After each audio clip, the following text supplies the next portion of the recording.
It's another episode. 15. Yeah. 15. Okay. Episode 15.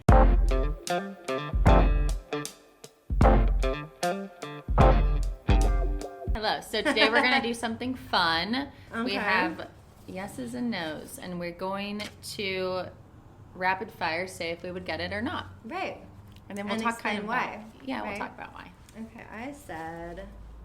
So I'll go first. I said no. I only say this because I've had a lip flip done, and I've done it a couple of times probably, and I personally don't like how it feels. And I warn all my clients about this, and I have some clients that they get it, they love it, they don't mind the feeling. I have other clients that on their chart it says in big bold letters, never lip flip again.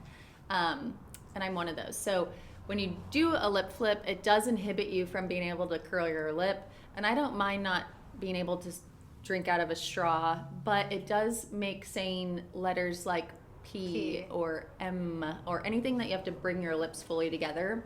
So when I'm doing consultations 5-6 days a week, I feel like I'm talking funny. You are talking funny. So I don't like that feeling. That does wear off within like 2 weeks. It gets softer, so it's not there the whole duration of the lip flip. But I personally bypassed the lip flip and I did the lip filler. So I'm happy with the way my lips look, and I did the lip filler so I don't have to do a lip flip. I also prioritize doing lower face talks on myself. So I do hit my DAOs to prevent the downward turning of the mouth and then my jawline. So I feel like with that and a lip flip, it's just too much around the mouth talks. And it starts to be like a lip insufficiency. Yeah. And it's just personal. But I do it all. I do down here. So I'm fully aware sometimes I do sound weird when I'm talking to you guys, my clients. And I do my DAOs and my jawline. So I'm almost used to, for sure I'm used to that. I do lip filler and a lip flip. And I've hammered down how to drink out of a straw with the lip flip. I like the lip flip for 2 reasons. So when you get older, you get whether you smoke or not. I did not smoke, but I think just naturally, especially Caucasian women, we get these crackly little lines above our top lip, and a lip flip can actually smooth those out.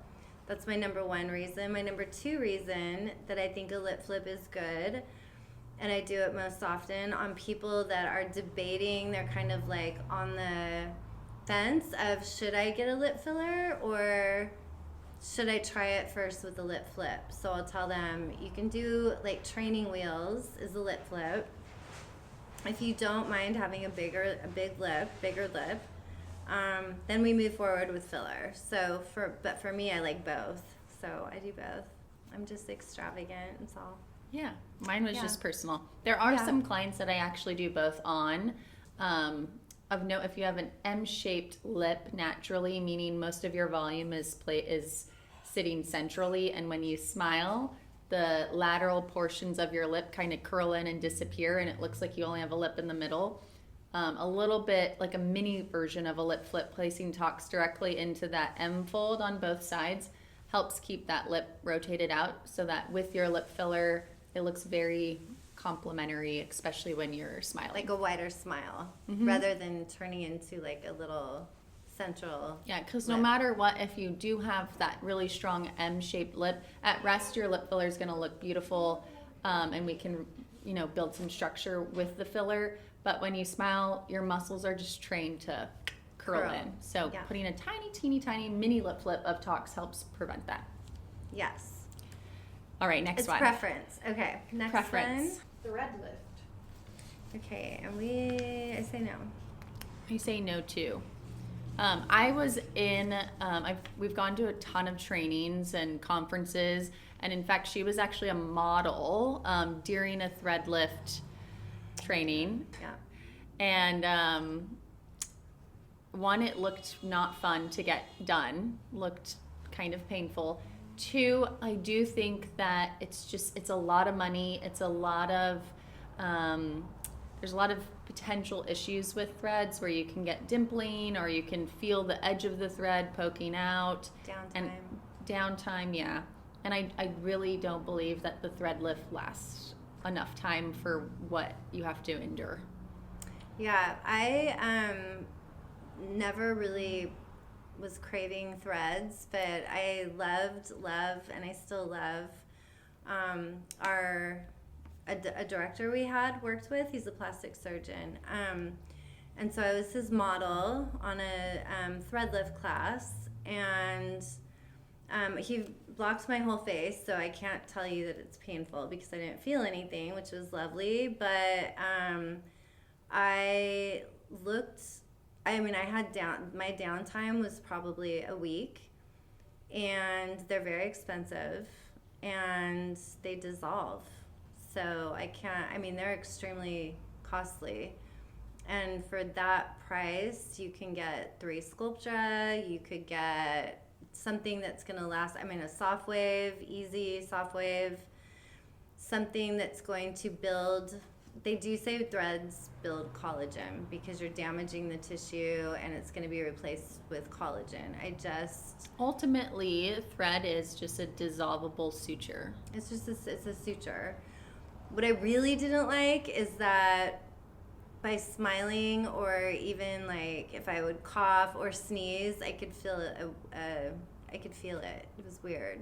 Yeah. It was just a little creepy for me. That's my preference. I'm not saying there's some wonderful thread injectors out there that are amazing, and I think they've probably perfected it, and I'm so glad because some people love threads, but just happens to be that I don't. I've had them, so I can speak on it. It's not like I'm just saying it. That's what I think. Yeah, I haven't had them, but I'm just not interested. And But you saw the aftermath. I saw the aftermath with my own mom, so Yeah. I kind of had it by proxy, because we work together every day. So I saw and heard what she was feeling.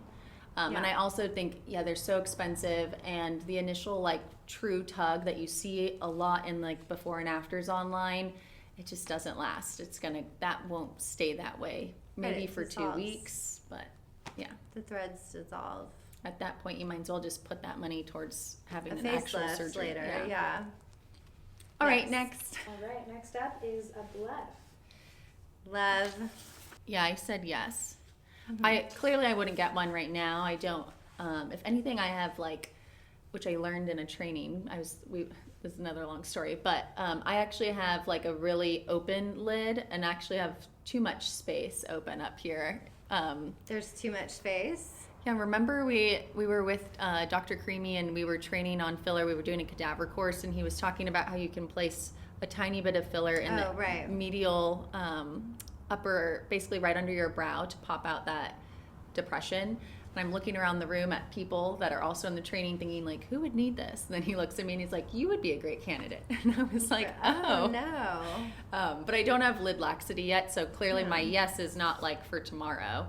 But I do think it's a really easy procedure. You can do it under a local and be in and out probably within like an hour and a half. Downtime's not that bad, and it makes a world of difference. It does. And I said yes because I've had one.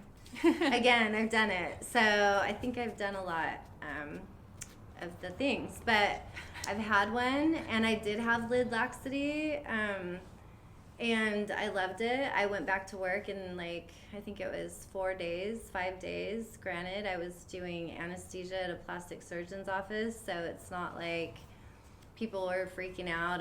I had stitches still because they were getting one too. So it was actually good that I could tell them what to expect. It was nothing. It's like nothing. I mean, they can do it under local. The stitches come out within 6 days, and the scar is almost unnoticeable. And it makes a big difference on how your makeup lays. It makes a difference on. I actually had a lot of lid laxity, so now when I get Dysport or my eyebrows or even mascara, not a brow lift, a bluff. No, I know, but when you do your Dysport now, it's more noticeable. noticeable. It makes a difference, yeah. You can actually tell that the brow is lifted because you're not focused so much on your lid is still lax. Right. Because Dysport can only do so much with that. Right, it's not surgery, yeah. So I love it. Dr. Creamy's a specialist, and he's really good at it. He does them in office under local. Under local. Next up, full face talks. Oh, yes. Yeah, she's a big proponent of it. I said yes because I finally did it. I finally did lower face talks. I'm in my 30s, and I do it on a lot of patients. And part of it was we started filming this podcast. I started seeing my side profile that you don't see often, and I was like, wow, it's time. So I did my jawline, DAO, full platysmal bands. I have really strong neck muscles, and if you check out our Instagram, the before and afters are pretty impactful. So I am a big proponent of it. Try it. Yeah, and I love it because everything she just said, and I'm a big jawline lover. Angelina Jolie is my favorite jawline on this planet. I love her, and I love her jawline. She's painted in our office. I know, and I think the full face looks amazing when it's done right and the right amount is placed strategically. And yeah, it can tighten up your jawline. It can fix your masseters if you want more of a sculpted face. It can lift your mid face. Lift your mid face, help your tear troughs. It can do a little eyebrow lift. I mean, all the way down. Even these bands, as you get older, they are going to come visit you, and they're not pretty. So yeah. Talk about facial balancing. You can actually get a lot accomplished with just a neurotoxin. It looks really seamless when all done together. I actually had somebody like 3 weeks after I had done lower face talks, one of my like regular clients came in. She's like, God, what did you do? Your cheeks look so good. Did you do filler? Just tell me. And I was like, no, I didn't.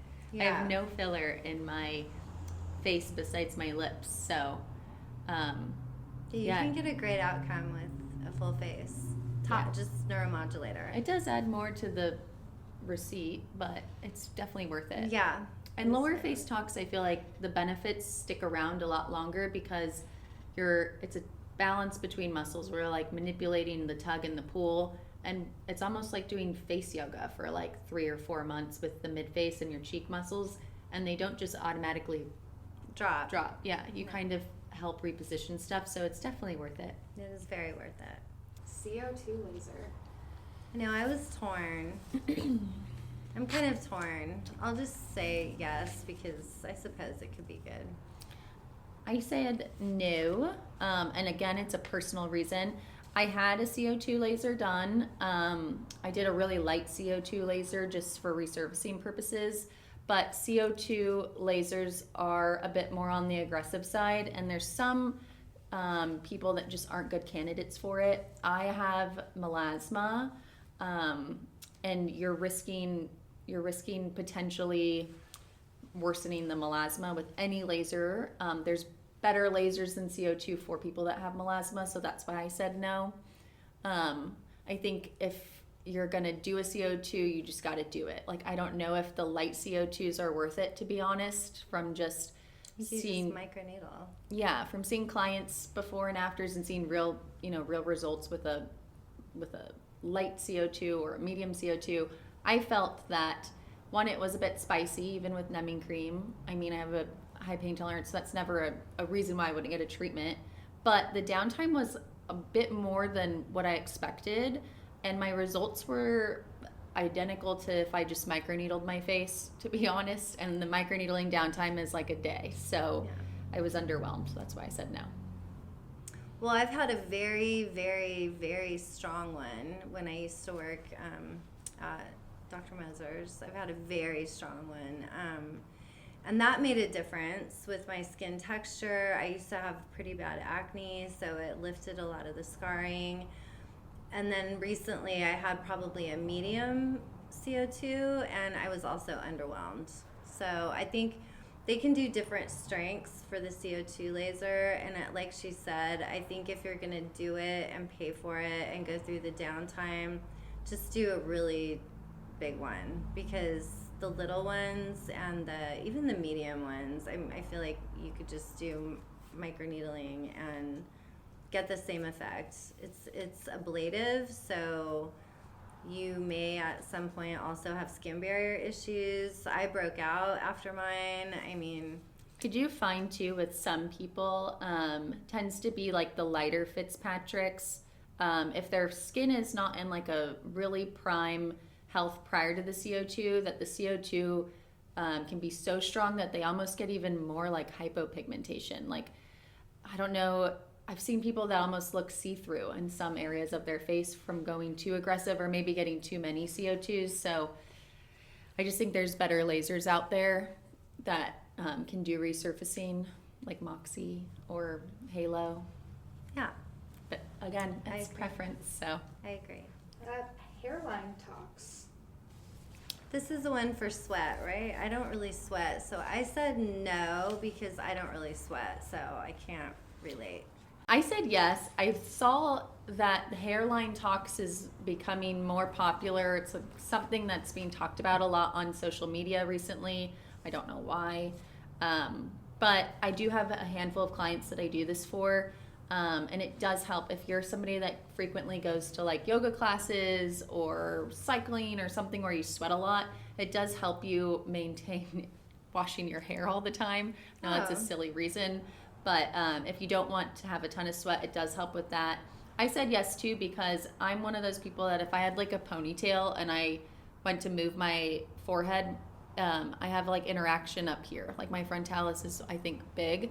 So I do place tox higher on my forehead so that there's an even lift and I don't get like a headache. Yeah, I don't.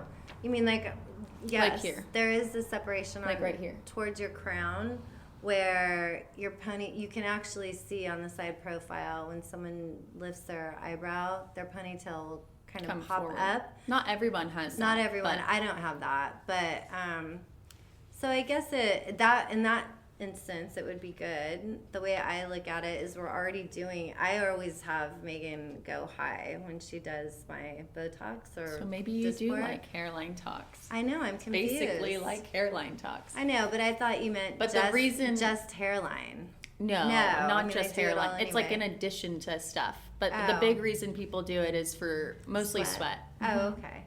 Yeah. I mean, I'm sure, it works. We do hands and stuff, so. Armpits, all that. Yeah. Sculptra. That's an easy one. Yeah, we always will agree on Sculptra.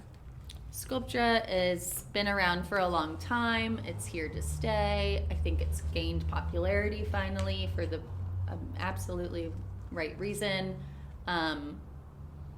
It's a great starting point for if you have some laxity or maybe some volume loss, or you're trying to bank that collagen, throw some Sculptra in there. I just love Sculptra because I feel like I have a flat mid face, and so I've been begging for it, honestly. We've done you. I know, but I want Oh, more. re-up. I know. I want. We I never want have more. time to do our own treatments. We never have It's time sad. to do our own treatments. I have I nothing. really need some talks. My forehead. So do I. It's gotten to the point of this is crazy. But my This client weekend. today said if I worked here, I would go crazy on myself, and I said no, you wouldn't, because by You the don't time have you have time to do your own self, you just are gonna go home, just Yeah. rest, like, and see your family. But Sculptra is just amazing. I mean, it can tighten, it can lift or show the appearance of a lift on your cheeks. Restore volume, improves yeah, your skin. skin You can put it in your texture. butt. Yeah, It's great. Stomach, put it neck, in your butt, cheek. Yeah, your butt cheek. yeah. Let's Your get butt cheek. because people It's are good. probably confused. Like, what do Yeah, you mean? don't put it in. No, in your butt. but he's putting it in your butt, just the cheek. It won't do anything. The glutes can be enhanced. Yeah, if you have a hip dip or you have some dimpling, Sculptra. Cellulite, because he doesn't have that. Some people genetically do. I don't. know, that's really nice. God bless. Congratulations. Thanks, Mom. Yeah, I know. Next up is chin filler. Chin Oh. filler. Yeah, I like chin filler. yeah. I tell a lot of my clients that come in and are asking for a filler or made a new client filler appointment. A lot of the times the areas that they point out, I'm like, you don't really need filler there. We can grab Sculptra, we can use Easy Gel, we can use PRF, because I really do believe, especially in my younger clients, 30s, 40s, you don't want to pack your face with filler too soon. And if we do use filler, use a really tiny amount and not frequent use of it. But that being said, there's two places on the face that I think nothing can replace filler. Maybe fat grafting can, but your lips and your chin.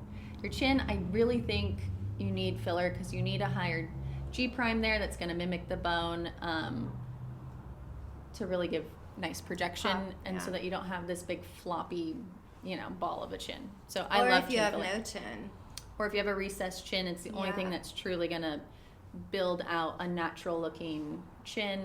That makes a huge difference on people, and it's so weird because people don't ask for that. Like, someone will come in with a very small chin, and it almost looks... Or recessed chin, and they think they jawline. want lips, or they something. want lips, and you have to balance it out. So a little bit of filler goes a long way in the chin, and it can make you look like a whole different person. Yeah, it's an impactful place to put filler, and it plays a big role in facial balancing. Yeah. So yes. So we agree. Chin filler. Yeah. PDGF. Oh, that could be like a talk. That could be a whole talk on its own. Yeah. Let's But just no. say no. Yeah. We'll just say no. PDGF, I'm sure you've heard all the Growth things. factor, yeah. It's a growth factor. There's not enough research on it yet for me to want to do it. I think there's potential There's just benefits. so many other things that are just as good. Why risk a danger or any complication? Definitely, I would not inject it, but that's just my opinion. I'm not saying anything about anyone Well, that's else. what this is for. It's for us to share our opinion. Not It's my not like opinion. we're not writing a evidence-based research article here. No, we're definitely not. No, but speaking of evidence-based research, I do a lot of that. I read all of that, and PDGF, the big issue or concern with it is that, one, it's known that it's not going to cause cancer, but if you have cancer that you aren't aware of, like Undetected. skin cancer or melanoma, which they say in California 3 out of 10 people are walking around with undetected some form really of skin scary. cancer. Yeah. So then you inject PDGF, maybe you use it even topically microneedling, and we just gave that melanoma growth factor. A little boost. So that's why I just am not dipping my toes in that water yet. No, there's so many other things. Yeah. Yeah. So that's why no right now. Yeah, PRF or Yeah. whatever. There's many other things. Next, peptides. Yes. Yes. Oh, I forgot we have Peptides are coming to aesthetics, and I'm here for it. Yeah. Again, not all peptides am I going to jump in for, but we went to the Peptide National Conference, or she did, Dr. Seeds. and there is a lot of research showing benefits of peptides. Of course, in California, there's a lot of gray area with FDA clearance and stuff, so course. we don't offer them here at Rewind yet. You can't have fun in California.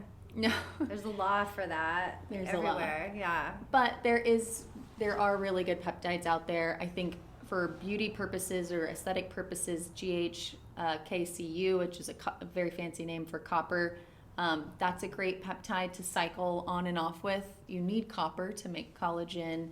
Yeah. So I fully believe in that. There's peptide B, PC157. That's a really healing, regenerative peptide. It's also kind of a growth factor. So again, if you have history of cancer in your family, or you haven't, been fully had a physical, got blood work done, all that stuff, Derm screening. then I wouldn't mess with it. So not everybody's a candidate, but it's proven to do a lot of really good things. Yep. I even use the methylene blue. Yeah. It gives me energy. Even GLPs. Yeah, I think. GLPs are a lifesaver. I have something, it's called ankylosing spondylitis, and it's very similar to a rheumatoid arthritis. It's not similar, but it's a joint issue that causes pain in the joints. And GLP-1's microdosing has saved my life because I am on a biologic. I have to be, or I wouldn't be mobile. I definitely wouldn't be able to use my hands. So the GLP-1 anti-inflammatory set result that you get from even just microdosing, like 2 milligrams a week, or I've even done 1.5 milligrams a week, saves me immensely. I don't have to be careful where I sit because I'm worried I can't get up. I don't have to not type on my computer because I can't move my fingers. I can inject, obviously. Just so many things. I can sleep without taking Tylenol, Advil, Aleve. I used to take so many NSAIDs, meaning over-the-counter pain medication and anti-inflammatories. Since the GLP microdosing, I don't remember the last time I took Motrin or any of that stuff. So peptides, I'm very hopeful for, and I'm excited for to see what comes of them. Anyways, we're excited about peptides. We are very rule-based here, and when Dr. Creamy says he feels comfortable, then we will be offering them. Until then, see you next time.